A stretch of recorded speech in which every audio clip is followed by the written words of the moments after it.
মাম্মা, good morning. মাম্মা, সবাইকে good morning. মাম্মাম ঘুম থেকে উঠেছে 6:30টার সময়। 6:30টায় ঘুম থেকে উঠে দিয়ে এখন 7টা বাজে। এখন মাম্মাম এই যে দুধ খাচ্ছে, আর অর্ধেক দুধ এখনও খায়নি। 150 ml মতন দুধ বানিয়ে দিয়েছিলাম, আর ও মনে হয় আর 60 ml মতন আছে, এখনও খায়নি।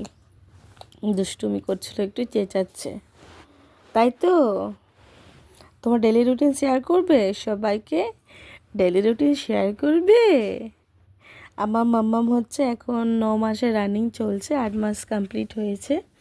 সামনে মাসের 15 তারিখ আসলেই মাম্মাম 9 মাসে পুরো কমপ্লিট হবে, তাই তো? তাতা করে দিচ্ছ? তাতা, তাই তো? সবাইকে টাটা, টাটা।